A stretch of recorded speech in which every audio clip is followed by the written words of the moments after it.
तो ये जो स्टोरी होने वाली है इसको हम लोग 5 सेगमेंट्स में कवर करने वाले हैं। ये 5 इंपॉर्टेंट पिलर्स होंगे जिसके अराउंड हमें पता चलेगा कैसे केकेआर एक बहुत ही तगड़ी टीम विद ग्रेट पीआर का इतना बड़ा डाउनफॉल हुआ था स्टार्टिंग में कि it became one of the worst teams out there. ठीक है, एंड स्टार्ट हम अपने पहले सेगमेंट से ही करते हैं यहाँ पे, जहाँ पे हम बात करते हैं केकेआर बना कैसे था और गांगुली साहब इस पिक्चर में कैसे एग्जिस्टेंस कैसे हुई बेसिकली सबकी। As a matter of fact Shahrukh Khan भी कैसे एग्जिस्टेंस थे। तो एक बहुत ही इंटरेस्टिंग स्टार्टिंग पॉइंट होगा 2003 का वर्ल्ड कप।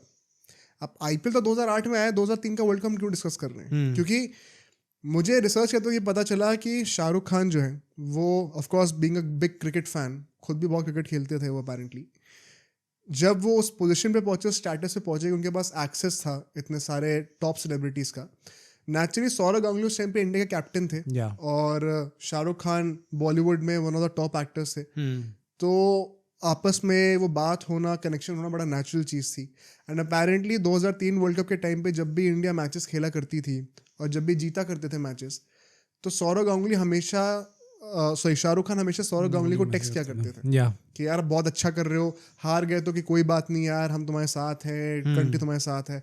बहुत पॉजिटिव मतलब सपोर्ट देते थे और मोरल बूस्ट करते थे। आई थिंक इसी टेक्सटिंग के चलते हुए दोनों की काफ़ी अच्छी दोस्ती हो गई थी। एंड मतलब यार उस टाइम पे माहौल भी ऐसा था ना, इंडिया 2003 वर्ल्ड कप में एज अंडरडॉग्स गई थी एंड फाइनल तक पहुंची थी अल्टीमेटली। एक हार्ट ब्रेक हुआ था उस पूरी जनरेशन के लिए। I am pretty sure Shahrukh Khan being a cricket fan, अगर वो एक्चुअली में थे तो उनके लिए भी काफ़ी बड़ा हार्ट ब्रेक हुआ होगा इसमें।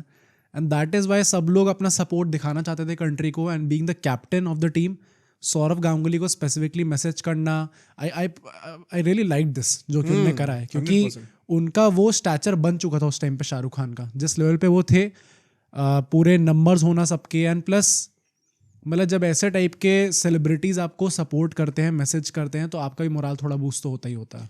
तो इसके चलते हुए ना इनके रिलेशनशिप बड़ी अच्छी हो गई थी और होते होते कुछ साल और बीते और 2008 आने वाला था और आईपीएल नाम का एक नया जायंट जो है वो इंडियन क्रिकेट में और रादर वर्ल्ड क्रिकेट में फ्लड होने वाला था। अब नेचुरली जब पहला सीजन आ रहा था तो सारे players for the first time खरीदे जाने वाले थे।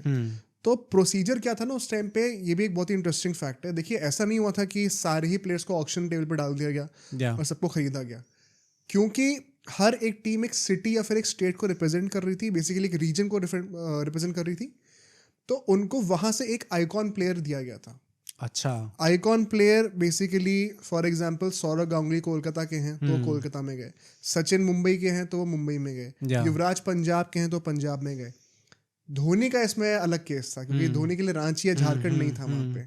अच्छा, इसलिए तो उनका अलग तरीके से सिलेक्शन हुआ था। जो भी प्लेयर्स इनका मतलब कोई पर्सनल टॉप खिलाड़ी है, उनका स्टेट यहाँ पे नहीं है टीम में, उनका डिफरेंट राउट था। बट आइकॉन प्लेयर के नाम पे ये सारे प्लेयर्स गए थे टीम के अंदर। तो नेचुरली कोलकाता में सौरव गांगुली को तो आना ही था।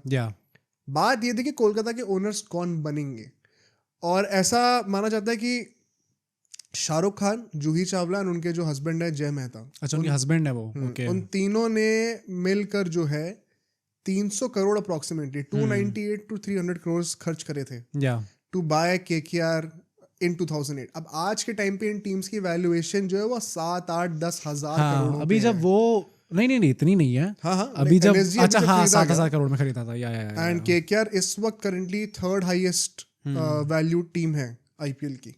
तो आई एम श्योर उनकी तो वैल्यू और भी ज्यादा होगी। इतना हाई लेवल का बिजनेस प्रॉफिट है ये। अगर कोई बेचना चाहे तो मतलब 100 पूछते क्या हुए, 1000 पूछते। उस टाइम पे भी ये था ना, जैसे ललित मोदी जिन्होंने पूरा आईपीएल को इजाद किया था, उस टाइम पे उन्होंने ये चीज बोली थी कि जितने भी ओनर्स को लोग लेके आ रहे थे कि आप 300 करोड़ खर्च कर रहे हो, पहली बात तो ओनर्स को खुद भी एग्जैक्टली आइडिया नहीं था भाई कितना खर्च करना राइट होगा, क्योंकि it was the first time जब फ्रेंचाइज क्रिकेट को आप इजाद होते हुए देख रहे थे एंड इंडिया के अंदर होने वाला था, तो किसी को पता नहीं था कि कैसे काम करने वाला है, क्या पॉसिबिलिटी होगी इसकी।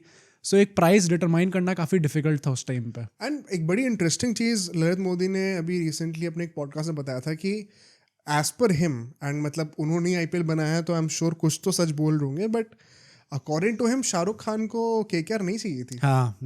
उन्होंने कहा है कि अपेरेंटली उनको पहले मुंबई चाहिए थी। मुंबई, फिर हैदराबाद का भी उस टाइम पे चांस बन रहा था कि वो टीम आ सकती है। दिल्ली का भी बना था बिकॉज दिल्ली के रहने वाले हैं। बट यहाँ पे वो सारे बड़े बिजनेसमैन से आउटबिड होते जा रहे थे। एंड केकेआर जो है वो शायद टॉप 3 प्रायोरिटीज में भी नहीं थी उनकी। वो होते होते गिरते गिरते ही had to settle for KKR. ऐसा ललित मोदी कहते हैं, उन्होंने ऑन रिकॉर्ड ये बात कही है। अब जिनको मानना वो मान सकते हैं, क्योंकि मैंने एक काउंटर में शाहरुख खान को 2014 में उनका एक इंटरव्यू था, उसको निकाला मैंने ढूंढ के। एंड वहां पे उन्होंने बोला, क्योंकि उस साल वही केकेआर जीती थी और उससे 2 साल पहले भी जीती थी, तो वो एक सक्सेस का इंटरव्यू था एक। उसमें कहते हैं कि KKR was a very natural choice for me. Shahrukh Khan ने तो ऐसा कहा है। उन्होंने ये कहा कि उस टाइम पे, ये बहुत ही इंटरेस्टिंग पॉइंट है, ध्यान से सुनना सब लोग। ऐसा माना जाता है कि उस टाइम पे जितने भी बड़े स्टेक होल्डर्स थे इंडियन क्रिकेट में, उन्होंने वार्निंग दी थी इन सब लोगों को, बिजनेस ओनर्स को, कि यार थोड़ा सोच समझ के करना इन्वेस्ट, क्योंकि इंडिया में ना ये रीजन बेस्ड क्रिकेट इतना चलता नहीं है। ये हमने डोमेस्टिक में भी देखा है, रणजी क्रिकेट में देखा है, नॉर्थ जोन साउथ जोन भी देखा हुआ है। लोग फॉलो नहीं करते इतना, लोगों को इतना मजा नहीं आता, लोगों को इंडियन टीम फॉलो करने में ज्यादा मजा आता है। एंड ये जितने भी विजनरी लोग थे, इनका विजन कितना of the chart, of the track हो सकता है, ये तो आप जानती हो। Because at this point of time हमें डर लगता है कि लोग अपने आईपीएल टीम को इंडियन टीम से सपोर्ट करते हैं। अब देखने में तो ये लगता है भाई सब लोग आईपीएल ज्यादा वेट करते हैं। एग्जैक्टली, तो मतलब कितना गलत प्रेडिक्शन थी उनकी। बट उस टाइम पे शाहरुख खान का ये लॉजिक था, वो कहते हैं कि ये ऐसे कई लोग बोल रहे थे कि शायद ये चलेगा नहीं, तो ऐसे में सेफेस्ट चीज़ क्या थी, सबसे ऑब्वियस चीज़ क्या थी मेरे लिए, कि यार कोलकाता में जो पैशन है क्रिकेट के लिए, फुटबॉल के लिए, वो अनपैरेलल्ड है। वहाँ की जो फैन बेस है, सबसे बड़ा स्टेडियम है उनका, सबसे पैशनेट क्राउड है। वो कहते हैं कि मैंने उनका क्राउड का बेस्ट बिहेवियर भी देखा हुआ है और वर्स्ट बिहेवियर भी देखा हुआ है। और उस टाइम पे उस इंटरव्यू में 1996 वर्ल्ड कप का वो इमेज दिखाई जाती है। तो बेसिकली वो सेइंग कि मैं ये जानता हूँ कि ये बहुत पैशनेट है और अगर मैं टीम लूंगा यहाँ पे तो बहुत प्यार देंगे। तो मेरे लिए तो बड़ी नेचुरल चॉइस थी कि मुझे लेना ही लेना है। वेरी ऑनेस्टली आई थिंक काफी सेंसिबल है ये, है काफी सेंसिबल डिसीजन। मतलब बंगाल में वी ऑल नो कि एक स्पोर्टिंग कल्चर डेवलप्ड है वहाँ पे। Exactly. चाहे अदरवाइज कैसी भी हालत हो, बट स्पोर्ट्स रिलेटेड काफ़ी ज़्यादा अहमियत दी जाती है, काफ़ी प्यार दिया जाता है, काफ़ी गुस्सा भी होते हैं वहाँ पे नेचुरली, क्योंकि पैशनेट है सब लोग बहुत। बट आई स्टिल फील कि ललित मोदी ने जो कहा है कि उनकी पहली चॉइस नहीं होगी। अब शाहरुख खान ने जब खरीद लिया, टाइटल जीत गए, फिर तो वाकई बोलेंगे ऐसा कि भाई मेरी तो फर्स्ट चॉइस यही थी and it was a no brainer for me. But अगर ये लॉजिक है उसके पीछे का कि रीजनल क्रिकेट में लोग थोड़ा ज़्यादा उस टाइम पे डूबियस थे कि चलेगा या नहीं चलेगा, एंड इसलिए जो सेफ ऑप्शन है वो बंगाल है।